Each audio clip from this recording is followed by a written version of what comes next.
कैसे ये 9 महीने गुजर गए पता ही नहीं चला। जिस पल का हम सब लोग इतनी बेसब्री से इंतजार कर रहे थे वो पल बस अब कुछ दिनों में आने ही वाला है।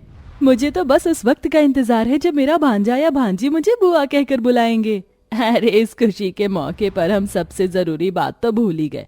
सुनिए जी, आज तक हमारे गांव में जिस घर में भी बच्चा हुआ है उन्होंने हम सबको हमेशा दावत पर बुलाया है। इसीलिए मैं चाहती हूँ बहू की डिलीवरी के बाद हम भी गांव वालों के लिए एक दावत रखें जिसमें सारे गांव वाले, रिश्तेदार और बहू के मायके वाले भी आएंगे। सुजाता, मैं भी कब से इसी बारे में सोच रहा था। कल ही जाकर मैं गांव वालों में दावत का न्योता बांट आऊंगा और साथ ही बहू के मायके वालों को भी कॉल करके खबर कर दूंगा। लेकिन माँ जी, पिताजी, इस दावत में तो बहुत ज्यादा खर्च हो जाएगा। बहू, जो तू हमें खुशी देने वाली है ना, उस खुशी के सामने तो ये खर्चा कुछ भी नहीं है। अब जा, तू जाकर आराम कर ले, मैं तेरे लिए दूध भिजवाती हूँ।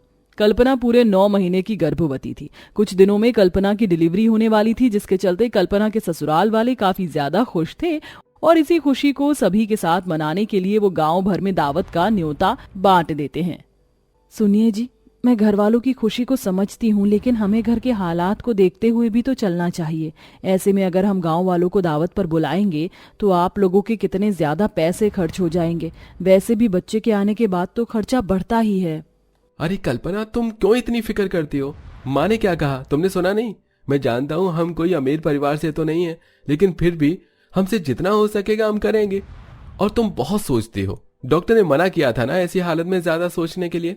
चलो अब जल्दी से दूध पियो और सो जाओ। कल्पना के ससुराल वाले एक लोअर मिडिल क्लास परिवार से थे। कल्पना जानती थी कि अगर ससुराल वाले गांव भर में दावत का आयोजन करेंगे तो उनका कितना खर्चा हो जाएगा। लेकिन कल्पना के कहने पर भी उसके ससुराल वाले दावत करने से नहीं रुकते। समय गुजरता है और आखिरकार कल्पना की डिलीवरी हो जाती है। कल्पना एक बहुत सुंदर से बेटे को जन्म देती है। अपने घर में अपने खानदान का चिराग देख कल्पना के ससुराल वाले काफी खुश होते हैं और ऐसे ही हफ्ता भर गुजर जाता है। सुनिए जी, मैंने राशन वाले से दावत के लिए सारा राशन मंगवा लिया है। अब आप जाकर एक बार सभी को फिर से दावत के लिए बोल दीजिए। अखिलेश बेटा, तुम बहू के मायके वालों को कॉल करके दावत के लिए बता देना। कल शाम को हमारे घर पर दावत है। अरे माँ, मैंने भाभी के मायके वालों को सुबह ही कॉल कर दिया था, वो दावत के समय तक आ जाएंगे। अगले दिन होते ही सुजाता अपनी बेटी करुणा के साथ मिलकर दावत के लिए ढेर सारा खाना बनाती है। सुबह से शाम तक दोनों माँ बेटी सारे पकवान बनाकर तैयार कर देती हैं और थोड़ी देर में अब गांव के लोग दावत में आना शुरू कर देते हैं, जहां पूरा परिवार मिलकर सभी को बड़े प्यार से दावत का खाना परोसते हैं। कितना प्यारा पोता है आपका, कहीं किसी की नजर न लग जाए। ये ले बहू, मेरी तरफ से बच्चों के लिए खिलौना। दावत में जो भी आ रहा था वह सब बच्चे को ढेर सारी दुआएं दे रहे थे और दावत के खाने की काफी तारीफ भी कर रहे थे। शाम से रात होने को आ जाती है, लेकिन बहू के मायके वाले अभी तक दावत में नहीं आए होते हैं। मानव बेटा, बहू के मायके वाले तो कह रहे थे कि वो 7 बजे तक आ जाएंगे। 9 बजने को आ गए हैं, लेकिन वो लोग अभी तक नहीं आए। अरे माँ, आप फिक्र मत करो, क्या पता वो लोग रास्ते में रह गए हों, आते ही होंगे। रात के 10 बज जाते हैं और गांव वालों की दावत खत्म हो जाती है। सभी लोग खाना खाकर अपने अपने घर चले जाते हैं, लेकिन बहू के मायके वालों का अभी तक कुछ अता पता नहीं होता है। मुझे तो बड़ी फिक्र हो रही है, कई रास्ते में उन लोगों के साथ कोई अनहोनी तो नहीं हो गई होगी। अरे सुजाता, शुभ शुभ बोलो। बहू के सामने ये तुम कैसी बातें कर रही हो? क्या पता उन लोगों को कोई जरूरी काम आ गया हो और वो लोग नहीं आ सके। तुम्हें इतना परेशान होने की जरूरत नहीं है। मैं कल सुबह ही अखिलेश के साथ बहू के मायके जाकर पता करूंगा।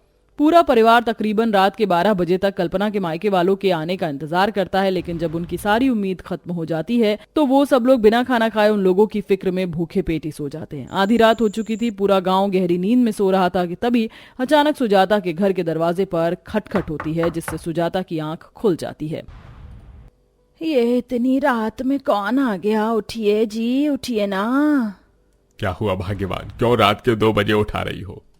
अरे कोई दरवाजे पर बार बार दस्तक दे रहा है, मुझे तो बहुत डर लग रहा है। लेकिन रात के 2 बजे कौन होगा? अभी तो दूध वाले के आने का भी समय नहीं हुआ है। बार बार दरवाजे पर हो रही दस्तक की आवाज सुनकर सभी लोग जाग जाते हैं और हॉल में इकट्ठा हो जाते हैं।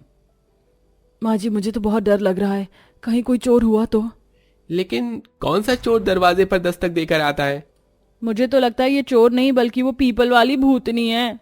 चुप करो तुम दोनों, क्या बकवास करे जा रही हो? क्या पता ये कोई गांव वाला हो, लेकिन इस वक्त कौन हो सकता है? करुणा बेटा, जा भाभी और मुन्ने को कमरे में अंदर ले जा, और जब तक हम ना कहें तुम लोग बाहर मत आना। मानव अखिलेश रसोई घर में से एक डंडा उठाते हैं और सीधा दरवाजे के पास खड़े हो जाते हैं और अब धीरे धीरे दरवाजा खोलने लगते हैं। वो लोग दरवाजा खोलते ही हैं, उन डंडों से सामने मारने ही वाले होते हैं कि तभी वो सब लोग रुक जाते हैं। आप लोग, वो भी इस वक्त? रात के 2 बजे दरवाजे पर दस्तक करने वाले कोई और नहीं बल्कि कल्पना के मायके वाले थे। अरे भाई साहब, बहन जी, आप लोग इस वक्त रात के 2 बजे? आप तो शाम को आने वाले थे ना? हाँ भाई साहब, लेकिन जिस ट्रेन से हम लोग आने वाले थे वो बीच रास्ते में ही खराब हो गई। सही होने में उसे रात के 11 बज चुके थे, इसलिए हमें आने में इतना वक्त लग गया। अरे आप भी ना जी, अब समधन जी समधी जी को दरवाजे पर ही खड़े रहकर पूछताछ करोगे या अंदर भी बुलाओगे? कल्पना के ससुराल वाले उसके मायके वालों का स्वागत करते हैं और जल्दी से उन्हें चाय नाश्ता बनाकर देते हैं। क्या हुआ माँ, तुम मुझे किचन में क्यों लेकर आ गई? अरे पगली, चाय बिस्कुट से कौन सा उनका पेट भरने वाला है। चल अब जल्दी से मेरे साथ हाथ बटा खाने की तैयारी करनी है। गांव वालों को तो हमने दावत दे दी, अब बहू के मायके वालों को दावत देने की बारी है। सुजाता करुणा मिलकर जल्दी से अपने परिवार और बहू के परिवार के लिए दावत का खाना बनाती हैं और ले जाकर उनको परोसती हैं। सभी लोग खाना खाने के लिए बैठते हैं। इससे पहले ही करुणा के मायके वाले खाना शुरू कर देते और सिर्फ चंद मिनट में जितना भी दावत का खाना होता है वो लोग सफा चट कर जाते हैं।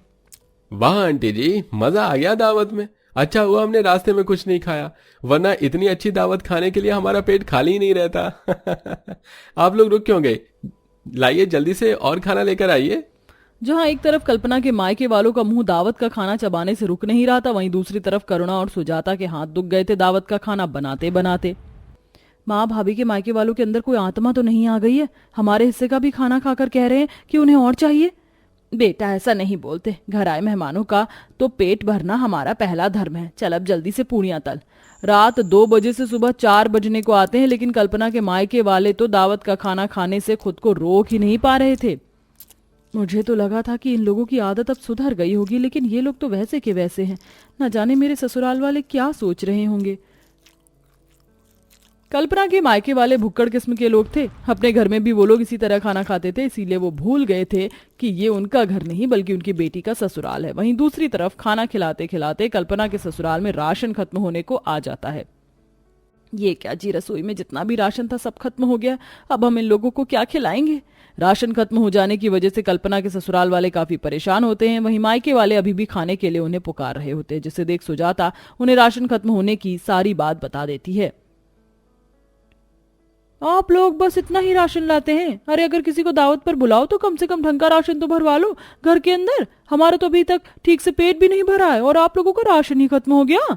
कल्पना की माँ की ऐसी बातें सुन कल्पना के ससुराल वाले शर्मिंदगी से अपना सर झुका लेते हैं, जिसे देख कल्पना कहती है, बस करिए माँ पिताजी, आप लोगों की ज्यादा खाने वाली आदत अभी तक गई नहीं है ना? आप लोग भूल कैसे सकते हैं कि आपका घर नहीं मेरा ससुराल है? अरे माँ बाप तो बेटी के ससुराल का एक गिलास पानी तक नहीं पीते हैं और आप लोग हैं कि भुक्कड़ों की तरह खाए जा रहे हैं। कभी सोचा भी है कि इतनी कम पैसों में भी मेरे ससुराल वाले किस तरह से मेरा ख्याल रख रहे हैं? कहाँ से ला रहे हैं वो इतना ज्यादा राशन? आप लोगों की फिक्र में तो उन लोगों ने कल शाम से कुछ खाया तक नहीं है और आप लोग हैं कि खाए पर खाए जा रहे हैं। कल्पना की ऐसी बातें सुन कल्पना के मायके वालों को अपने भुक्कड़पन का एहसास होता है और अब वह सब उनसे माफी मांगते हैं। आप हम लोगों को माफ कर दीजिएगा, हमें नहीं पता था कि हमारे भुक्कड़पन की वजह से आप लोगों को इतनी तकलीफ हो रही होगी। कल्पना बेटा, हमारी वजह से तुम्हें कितनी शर्मिंदगी हुई, हमें माफ कर देना। कल्पना के मायके वाले कल्पना के ससुराल वालों से माफी मांगकर वापस अपने घर लौट जाते हैं, जिसे देख कल्पना को काफी खुशी होती है और इसी के साथ अब कल्पना के मायके वालों की ज्यादा खाने की आदत हमेशा हमेशा के लिए खत्म हो जाती है। दोस्तों, हम आशा करते हैं आपको हमारी ये कहानी जरूर पसंद आई होगी।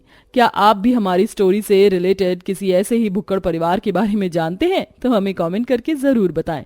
साथ ही क्या आप भी किसी के घर रात के 2 बजे गए हैं? तो हमें ये भी जरूर बताइए।